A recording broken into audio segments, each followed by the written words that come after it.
Nah, namanya siapa? Nabi Sam'un Al-Ghazi. Ceritanya gimana kali? Ceritanya teman-teman pada waktu itu, kalau nggak pakai ini,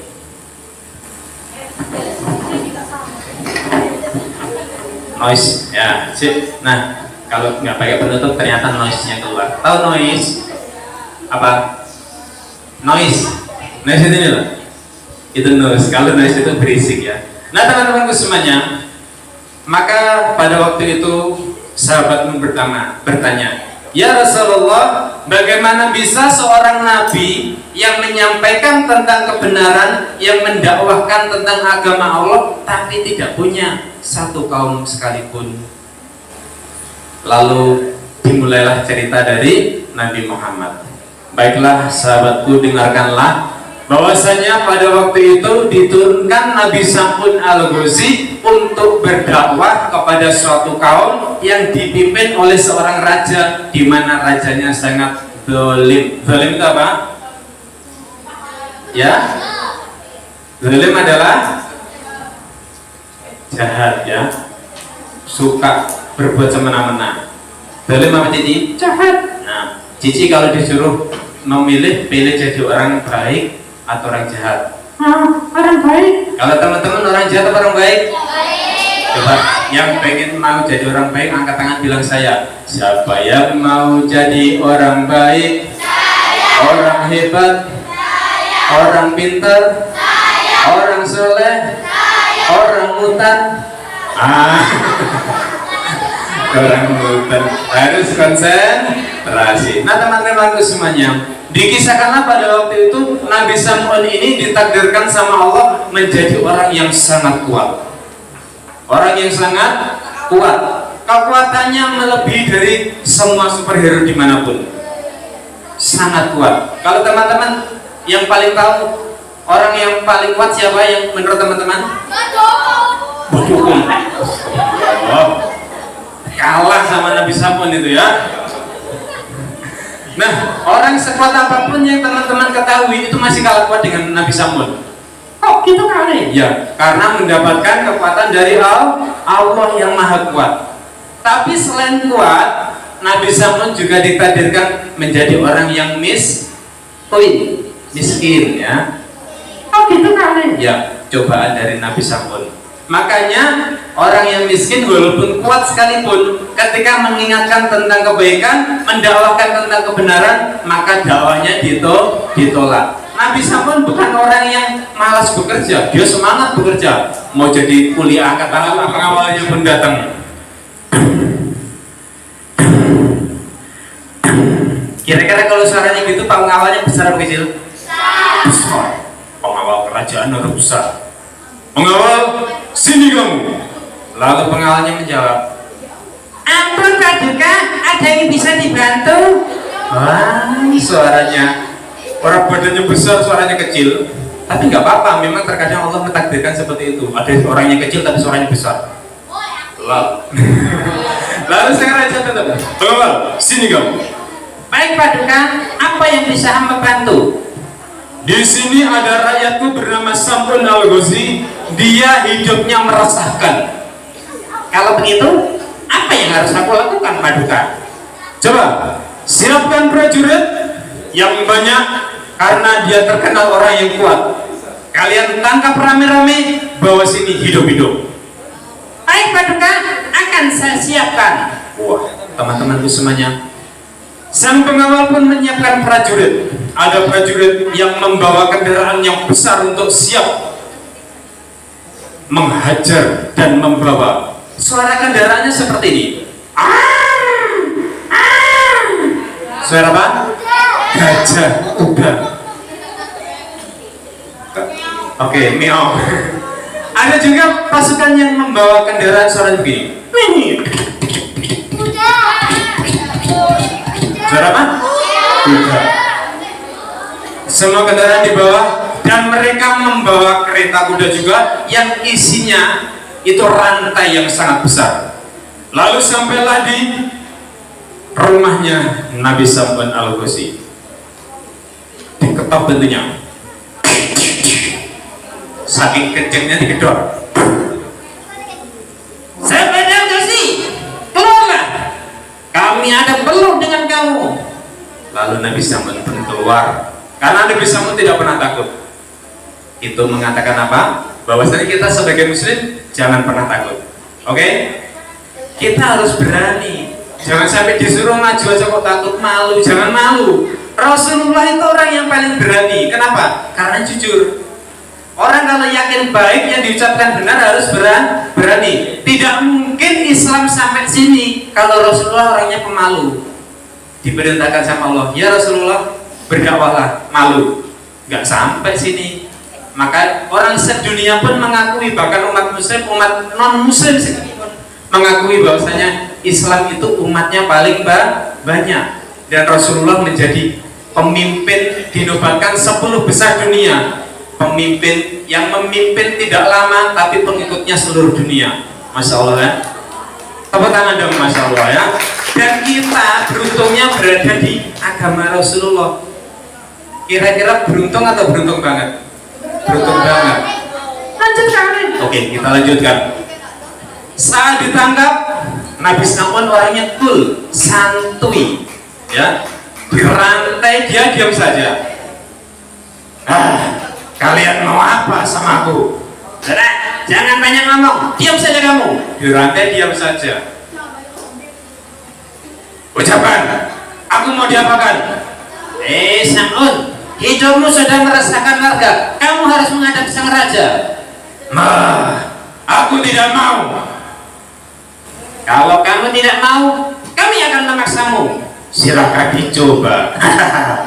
Lalu mereka mencoba menariknya. Kuat banget. Dicantolkan di kuda. Kudanya lari, Nabi Samud nggak gerak-gerak. Dicantolkan di gajah, gajahnya jalan juga nggak gerak-gerak. Lalu, lah kenapa? Karena Nabi Samud sangat kuat, sangat kuat.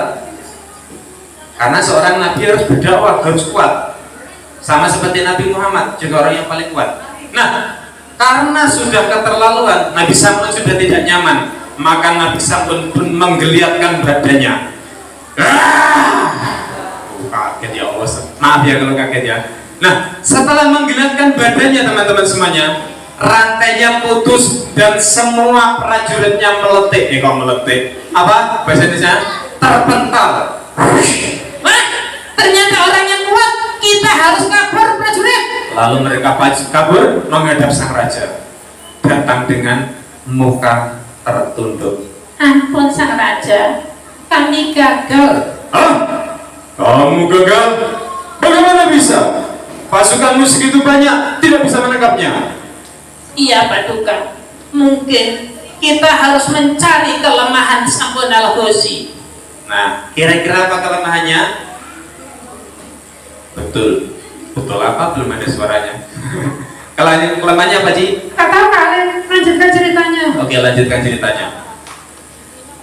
Sang pengawal punya ide. Paduka, saya punya ide. Baik, sampaikan ide kamu.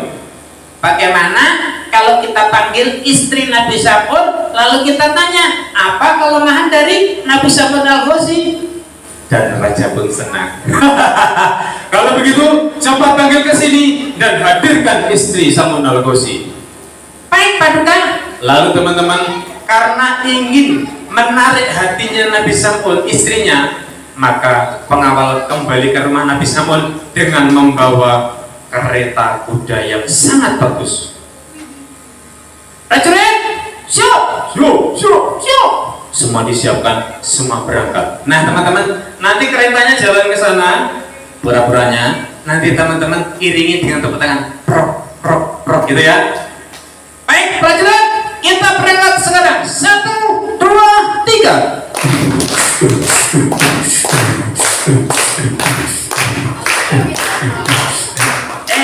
Kita sudah sampai. Terima kasih atas backsoundnya. Nah, semua sudah sampai. Nabi Samud sedang keluar, lalu istrinya dipanggil. Wahai istri Samud al-Ghazi, sini kamu. Baik, apa yang bisa hamba bantu pengawal? Nabi, istrinya Nabi Samud itu orangnya cantik,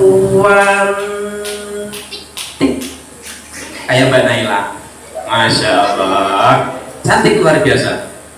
Tapi memang hidupnya miskin.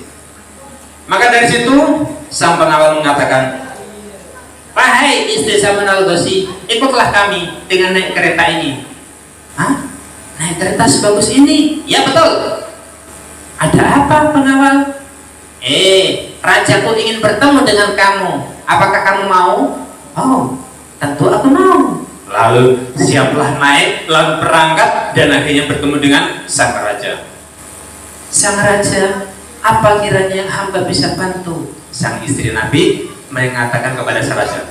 Lalu rajanya menjawab, wahai istri Samun al-Ghazi, aku punya satu misi untukmu. Hah? Satu misi? Apa itu? Aku ingin tahu apa kelemahan suamimu. Jika engkau bisa berhasil mengetahuinya, kamu akan kuberikan emas permata, kuberikan perhiasan dan rumah mewah yang bagus sesuai yang kamu inginkan. Istri Nabi Samun yang selama ini hidup miskin, diiming-imingi seperti itu, kira-kira mau atau mau banget? Mau banget. Kalau teman-teman diiming-iming itu mau nggak? Jangan mau kalau misinya jelek ya. Mau kalau kita hafal Al-Quran, kita ngajinya pintar, kasih hadiah mau. Tapi kalau disuruh menjadi seorang spy, tahu spy nggak? Apa? Mata-mata.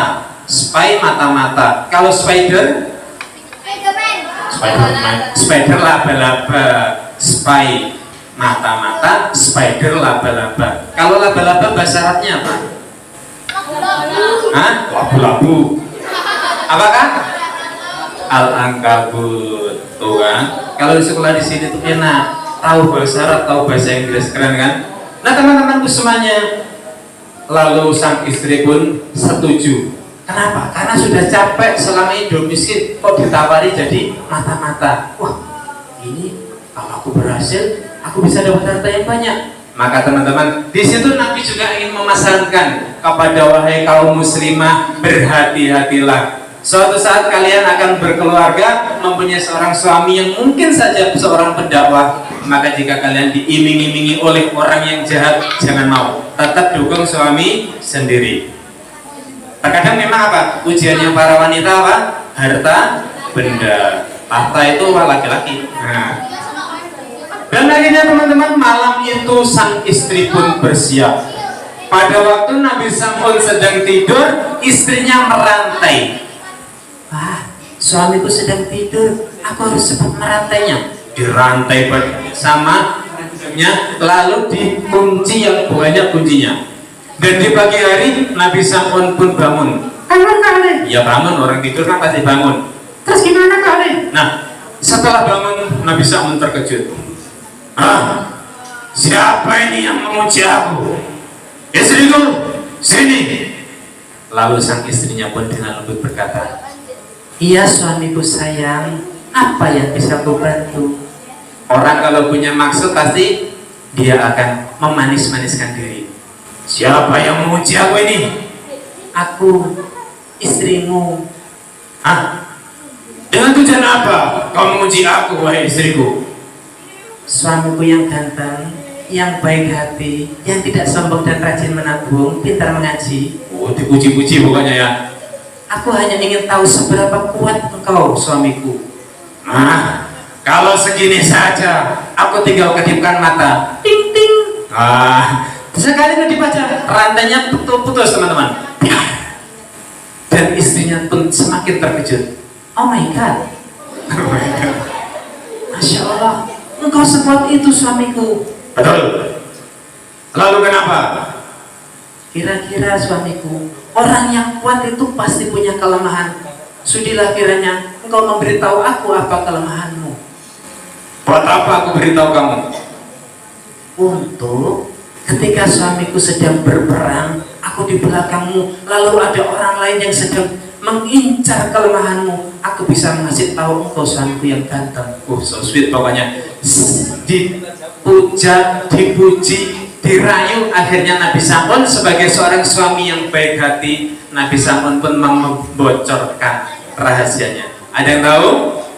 Ternyata rahasianya kekuatan Nabi Samun pada rambutnya. Jadi kalau rambutnya dipotong, Nabi Samun kekuatannya jadi hilang. Padahal sama Allah Nabi Samun dilarang. Wahai Samun, engkau kuberi kekuatan, tapi dengan satu syarat, jangan beri satu pun pengetahuan kepada siapapun, jangan beritahu, termasuk kepada istrimu juga anak-anakmu. Ternyata Nabi sampun mengingkari janji kepada Allah. Kira-kira boleh apa enggak? Enggak boleh. Janji sama manusia aja enggak boleh, apalagi sama Allah. Dan teman-teman, malamnya setelah Nabi sampun tidur keesokan harinya, istrinya membawa pisau yang sangat tajam, lalu siap menggunting. Astagfirullahaladzim. Oke, maaf, itu hanya sound effect aja ya. Kalau di YouTube itu hanya X ya. Maaf ya saya. Nah, karena digunting, maka Nabi sampun sudah tidak berdaya. Dia hanya menjadi laki-laki biasa yang kekuatannya hilang. Salah siapa? Salah Nabi sampun sendiri. Sudah dilarang jangan membocorkan rahasia, malah diceritakan, walaupun sama istrinya sendiri. Nah, dari situ teman-teman, istri Nabi sampun mengabarkan ke kerajaan, Nabi sampun sudah hilang kekuatannya, dan Nabi sampun ditangkap tanpa perlawanan. Aku mau dibawa kemana ini? Kamu sekarang sudah tidak punya kekuatan, ayo ikut dengan aku. Lalu Nabi sampun pun diikat badannya, diikat tangannya, dan diarah ke kerajaan. Yo, Nabi sampun diarah ke kerajaan, kasih tempat lagi yo. Pasukan prajurit semuanya siap, kita berangkat. 1, 2, 3.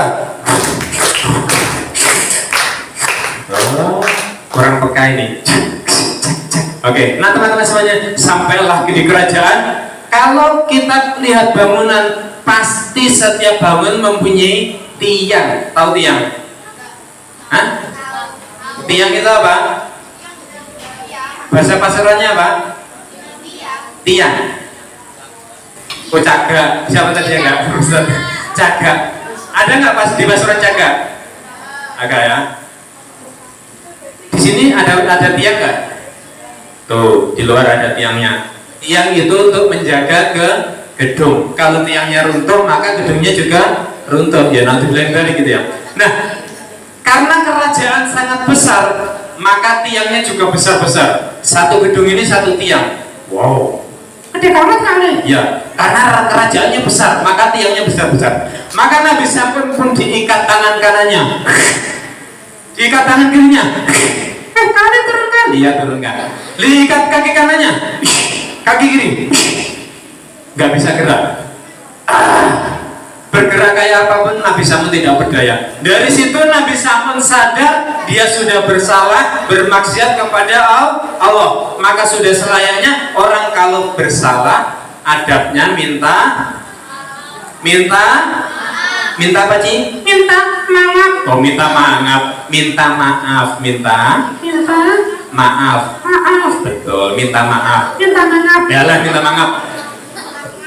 Nah, karena Nabi sampun minta maaf, dia beristighfar, dia bertobat kepada Allah untuk tidak mengingkari janji. Ya Allah, aku berjanji tidak akan mengulangi lagi kesalahanku, tapi apalah daya, aku sudah tidak mampu. Aku hanya ingin mendapatkan pertolongan dari Allah.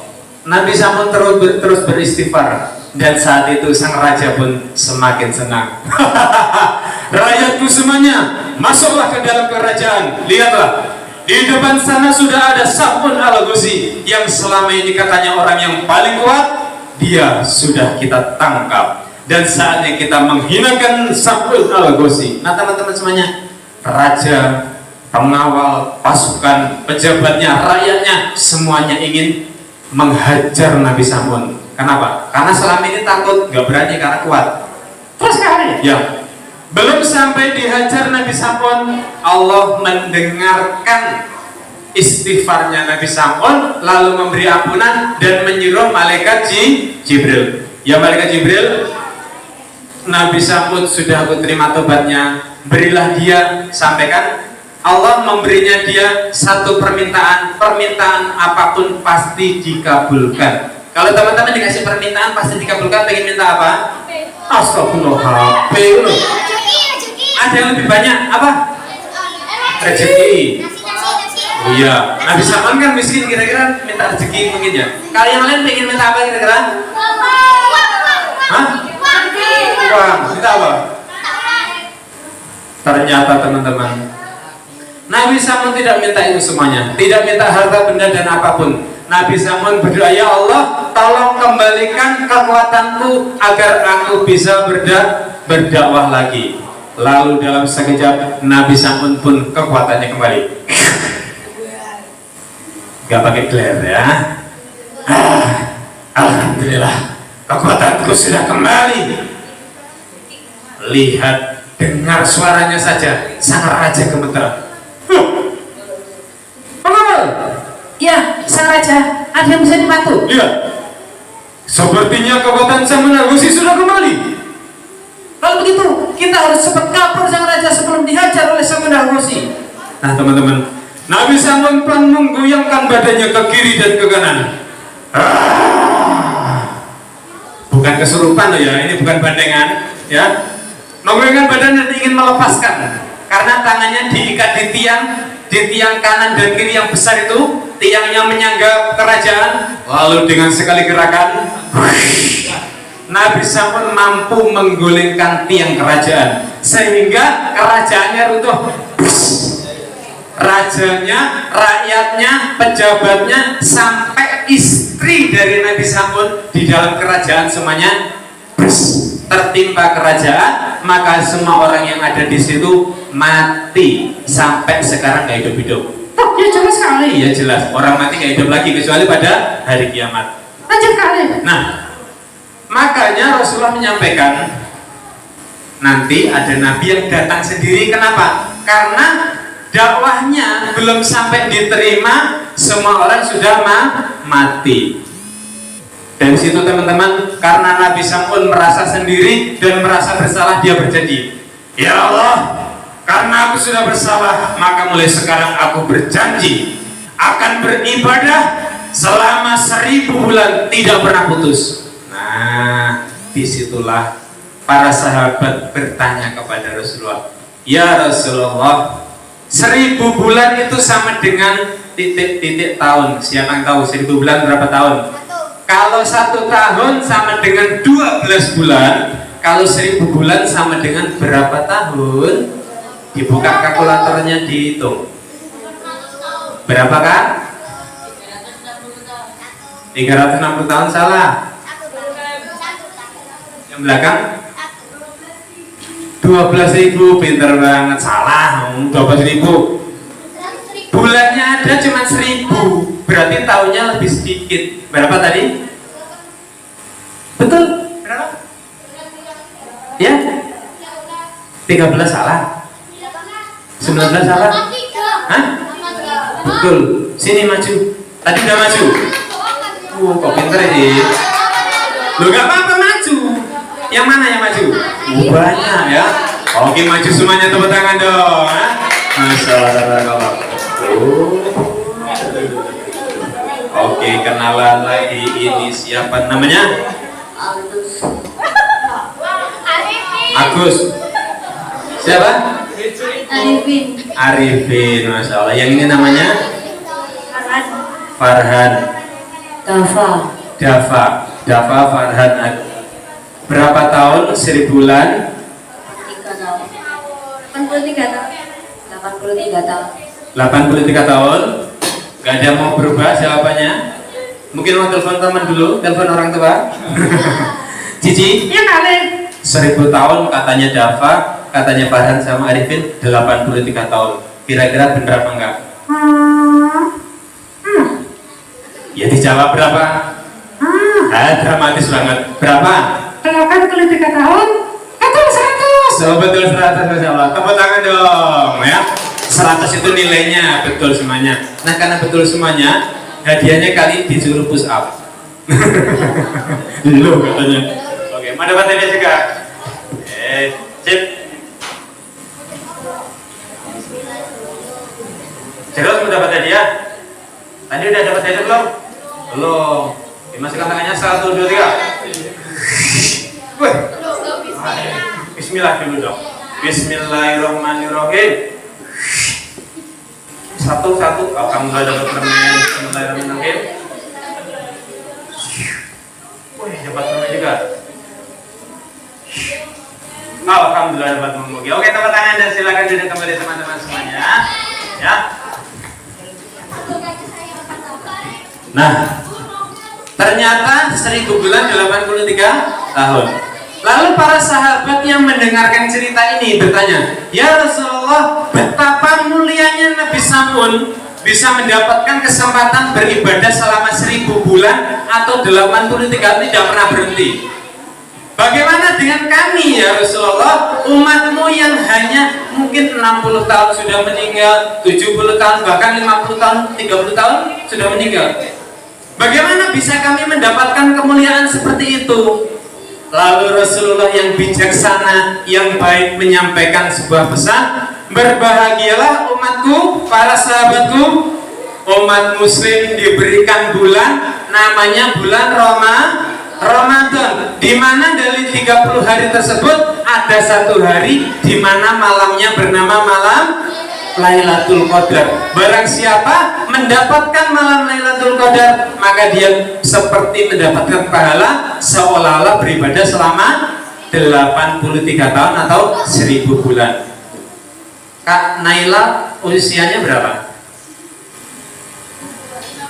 15. Misalkan Kak Naila nih beribadah selama 30 hari bulan Ramadan, semangat puasanya, semangat tilawahnya, baca Qur'annya, bahkan kalau bermalam tarawih, sholat malam, qiyamul lail, ya. Mungkin nggak dapat Lailatul Qadar? Pasti mungkin. Dari 30 hari itu pasti ada 1 dapat malam Lailatul Qadar. Walaupun usia Kak Naila masih 15 tahun, kalau mendapatkan malam Lailatul Qadar, maka Kak Naila mendapatkan pahala seolah-olah beribadah selama 83 tahun. Kira-kira jaminan surga nggak? Di sini ada yang mau masuk surga kelak? Coba, yuk, yang ngantuk biar bangun yuk. Siapa yang kelak pengen masuk surga? Angkat tangan bilang saya. Yang kompak dong, mau pakai gue. Coba pakai saya yuk. Siapa yang pengen masuk surga? Ya kalian coba. Siapa yang pengen masuk sumur? Konsentrasi ternyata masih melek ya. Masuk sumur gak ada yang mau. Tapi anak sekarang tahu sumur gak? Tahu. Serius tahu sumur? Di Pasuruan masih ada sumur. Di Menganti ada sumur. Sidoarjo ada juga. Alhamdulillah. Kalian termasuk orang yang beruntung ya. Karena suatu saat ada generasi tahunya cuma keran. Gitu. Gak tahu sumur ya. Kalian masih beruntung ya. Nah teman-temanku semuanya, dari kisah yang disampaikan Kak Ale barusan, dari kisah yang disampaikan oleh Rasulullah, kita belajar 4 hal. Belajar apa? 4 hal. Yang pertama, ternyata ada nabi yang sendirian di waktu hari kiamat, tidak punya satu kaum pun, bernama Sam'un al-Ghazi. Yang kedua, kita belajar tentang hikmah, bahwasanya kalau kita salah sudah selayaknya minta maaf. Minta apa, Ci? Maaf. Ya betul, minta maaf kepada Allah, kepada teman yang kita salahi. Harus beristighfar. Kenapa? Kalau kita punya dosa, punya sedikit pun maksiat, sulit masuk surga, teman-teman. Ya. Orang masuk surga pasti orang yang bersih, dan orang yang bisa membersihkan diri salah satunya dengan beristighfar. Yang ketiga apa, Ali? Yang ketiga kita belajar tentang apa? Kalau kita punya kesusahan, kita punya kesulitan, hanya memohon kepada Allah. Ali? Ya. Boleh nggak kita kalau susah minta tolong sama pohon? Minta tolong sama pohon boleh nggak? Nggak boleh, karena itu perbuatan syirik. Tidak boleh, apalagi tadi ada disebut dukun, minta tolong sama dukun, tidak boleh ya, berbahaya, syirik. Itu bisa menunjukkan kekafiran ya. Nauzubillah min dzalik. Yang keempat kali. Oke, yang keempat, ternyata kita sebagai umat muslim akhir zaman sangat beruntung. Di bulan Ramadan ada 1 hari di malamnya namanya apa? Malam Lailatul Qadar. Maka dari situ teman-teman yang dapat malam Lailatul Qadar, insya Allah pahalanya akan sangat banyak. Maka setelah hari ini ya, Ramadan semakin akhir, jangan semakin melempem. Bahkan kita harus semakin giat beribadah. Nah teman-temanku semuanya dan Cici, ya kan? Cerita pun sudah selesai, dan saatnya kita pulang. Kali. Ya. Katanya tadi mau bermain sulap. Oke, mau bermain sulap, iya sampai lupa ya. Terima kasih ya diingatkan Cici. Kali. Nah, teman-teman semuanya, sekarang kalian mau bermain sulap, Cici. Ya kali. Kalian kan mau bermain sulap, Terus. berarti kalian butuh 2 tangan. Terus. Berarti kalau kalian butuh 2 tangan, Cici harus turun. Oh gitu kali. Iya, kan Cici adalah boneka ventriloquist. Boneka apa? Ventriloquist. Kalau tidak digerakkan oleh orangnya, bonekanya tidak bisa bergerak. Oh iya, aku kan bukan boneka arwah. Iya, bukan boneka arwah ya, boneka ventriloquist. Jadi Cici harus istirahat. tapi aku gak ngantuk kali. Oh, gak ngantuk. Cicinya masih pengen ikutan bermain sulap. Oke deh, biar cicinya bisa istirahat, kalian bisa bermain sulap dengan maksimal. Kalian akan hipnotis Cici biar tertidur. Siap ya? Yang hipnotis Cici loh ya, bukan teman-teman ya. Yang tidur Cici aja ya. Oke, Cici, Ya kali. kita akan bermain hipnotis. Konsentrasi. Konsentrasi. Tatap mata kalian. Bisa dekat-dekat ya, agak jauh. Maksudnya tatap itu bukan ditatap, dibenturkan, tapi dilihat mata kalian. Konsentrasi. Dalam hitungan ketiga, Cici akan tertidur. Siap? Siap. Perhatikan. Nunggu ya. Oke, Cici konsentrasi. Oke. 1. 1. Kali belum bikin malu. Live loh ini Instagram. Oh iya, maaf. Iya maaf. Dalam hitungan ketiga Cici akan tertidur. 1, 2, 3. Cici udah tertidur, tapi kalau mulutnya terbuka, tutup dulu. Orang kalau tidur, mulutnya harus ditutup. Kenapa harus ditutup? Biar tidak kemasukan lalat, tidak kemasukan nyamuk, tidak kemasukan gajah itu. Astagfirullahaladzim, masuk gajah masuk. Ya Allah. Oke deh, intinya kalau tidur harus mulutnya ditutup, dan sebelum tidur lebih baik berdoa. Nah teman-teman semuanya, karena Cici udah tertidur, tepuk tangan dong buat Cici udah nemenin kita bersama-sama. Bilang terima kasih Cici. Sekali lagi yang kejar, terima kasih Cici. Oke. Sama-sama. Tidur kok jawab ya. Oke, Cici tidur dulu. Baik, sudah.